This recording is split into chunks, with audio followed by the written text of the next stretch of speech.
ዓመታት በፊት አንዲት አይጥና አንዲት ድመት በተለያየ አቅጣጫ ወደ ተለያየ ቦታ ሲጓዙ ድንገት አንድ መንታ መንገድ ላይ ይገናኛሉ።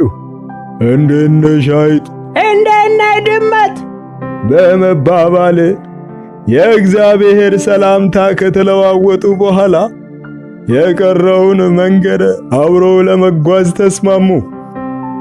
ሲጓዙ ውለው እጅግ በጣም ስለደከማቸው አንድ ቦታ ላይ እንረፍ ተባባሉና የዛፍ ጥላ ስር ቁጭ አሉ። ሁለቱም ብዙ መንገድ ተጉዘው ስለነበር በጣም ደክሟቸው ነበር። በተለይ ድመቷ ከመድከሟም በላይ የራብ ስሜት ተሰምቷት ነበር። እናም ከዛፉ ጥላ ስር እንደተጋደመች ዝም ብላ አይጧ ላይ ማፍጠጥ ጀመረች። ደጋግማ ትክ ብላ ታያት ጀመር። በዚህ ጊዜ አይኖቿ ቦግ ብለው ማጉረጥረጥ ጀመሩ። አይጧ መጀመሪያ ላይ የድመቷን ሁኔታ አላስተዋለችም ነበር። ድንገት ካቀረቀረችበት ቀና ስትል የድመቷ አይኖች ፈጠው ሲመለከቷት ተመለከተች። አይጧ በሁኔታው በጣም ደነገጠች። የድመቷ አይኖች ግን በየሰከንዱ ትልልቅ እየሆኑ መምጣት ያዙ።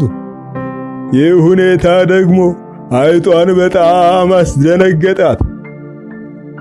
እሜቴ ውሮ፣ ከዚህ በኋላ የቀረኝም መንገድ ብቻዬን መጓዝ እፈልጋለሁ። ከአንቺ ጋር መሄዱ ይቅርብኝ። ምክንያቱም እነዚህ አፍጦ የሚያዩኝ አይኖችሽ በልቤ ውስጥ ፍርሃት ለቀውብኛል። ስለዚህ ቀሪውን መንገድ ለብቻዬ እሄዳለሁ።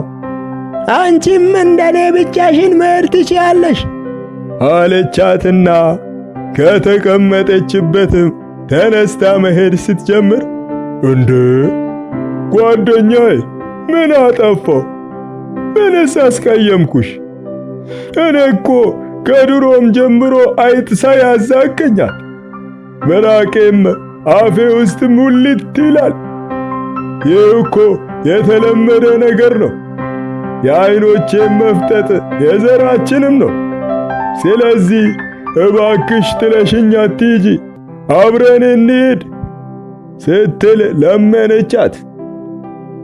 አይጧ ግን የድመቷ ንግግር ችላ በማለት አዝናለሁ ውሮ፣ ከዚህ ደቂቃ ጀምሮ ከአንቺ ጋር አብሬሽ አልሄድም። አንቺም በፈለግሽው መንገድ መሄድ ትችያለሽ፣ እኔም በፈለግኩት መንገድ እጓዛለሁ አለቻትና በፍጥነት መጓዟን ቀጠለች። በዚህ ጊዜ ድመቷ ልትይዛት ብድግ ስትል አይጧ ፈጥና በመሮጥ አመለጠቻት። ተረቴን መልሱ፣ አፌን በዳቦ አብሱ።